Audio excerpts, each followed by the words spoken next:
ทุกคนเกิดเหตุด่วนเนาะอยู่ที่บ้านพันไซเมืองลองแจ้งแขวงไซสบุญเนาะมีประชาชนจำนวน7 คนที่น้อยที่เข้าไปอยู่ในถ้ำนะเพื่อจะไปหาค่ำอยู่ในถ้ำนะแต่สุดท้ายนะออกมาบ่ได้ก็คือน้ำท่วมปากถ้ำแล้วออกมาบ่ได้เนาะก็คือเป็นเวลา4 คืนแล้ว4 มื้อ4 คืนแล้วตอนนี้ยังบ่ฮู้ชะตากรรมเป็นอะไรเนาะเดี๋ยวเราไปเบิ่งคลิปนำกันก่อนตอนนี้ประชาชนกำลังเอาเครื่องจักรมาดูดน้ำออกจากปากถ้ำนี่เราไปเบิ่งคลิปก่อนแล้วจึงมาเบิ่งนำกันว่ามันเป็นอะไรให้เนาะขี่รถตู้ยังตายเลยมันวงตื่นเลยมันเหมือนกันเลยตายได้เห็นโผล่ออกมานี่สวยจังเลย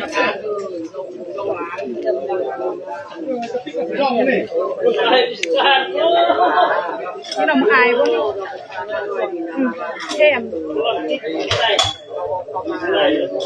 หน่อยใจรู้ว่าเดี๋ยวไม่ยังผ่านเลยพูดเนาะบอกเก่งมากเรียนไปส่งเรียนเรียนน้องไอ้บางคนเรียนกับไอ้อีกคน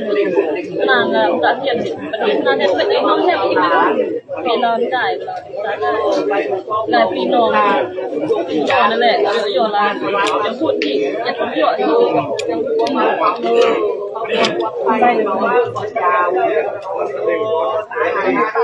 เป่าคือบอกว่าคุณทำเป็นครบสุดเลยยัดน้อยยัดไม่เห็นน้ำหนักมันเต็มหัวเติมยมแล้วหนูว่าอมในคืนนี้มีคนอยากจนมือก็เห็นอยากรู้อยากมันอยากว่ามันเต็มมากเลยมันอยู่ในเกลือหนุ่มอะไรยงหล่นน้ำดีไม่หนุ่มเนี่ยอมมาแต่ว่าเขาพูดอมจะพูดเลยอมตู้เรียนเราเป็นกระหม่อมอมมือเกี่ยวเหลือมือเกี่ยวสัญญาณจะให้ยกเขาอย่างสิ่งเรื่องจะพูดก็อ่านยันปักเสือโยอีกตัวนี้กินเผ็ดดีกว่า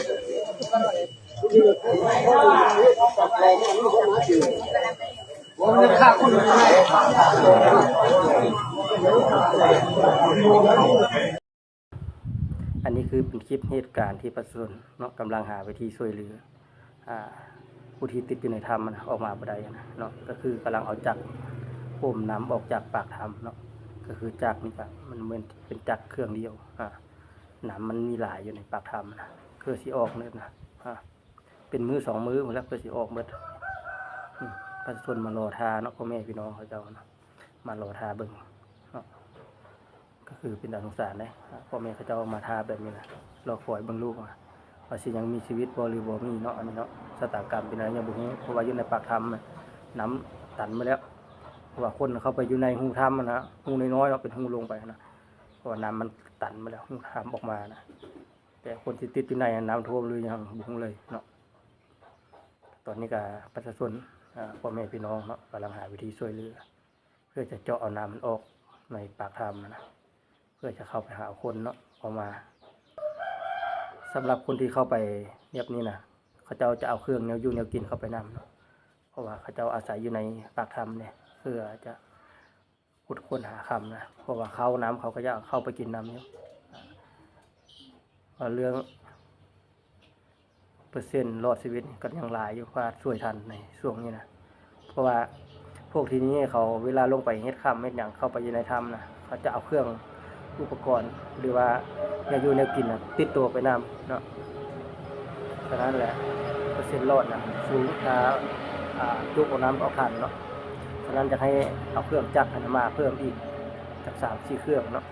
เพื่อจะให้น้ำมันลงไวเวลาจุกเนาะการที่เอาเครื่องจักรเครื่องเดียวมาใช้เนี่ยโอ้รอท่าน้ำแห้งสิโดนเติบได้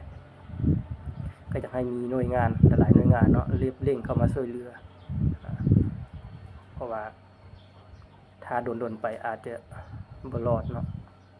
ชีวิตขอเป็นกำลังใจให้หมดทุกคนแล้วก็ขอให้ปาฏิหาริย์เนาะมีจริงเนาะขอให้รอดปลอดภัยจากเหตุการณ์นี้ขอให้ทุกคนสู้ๆเนาะช่วยกันเนาะ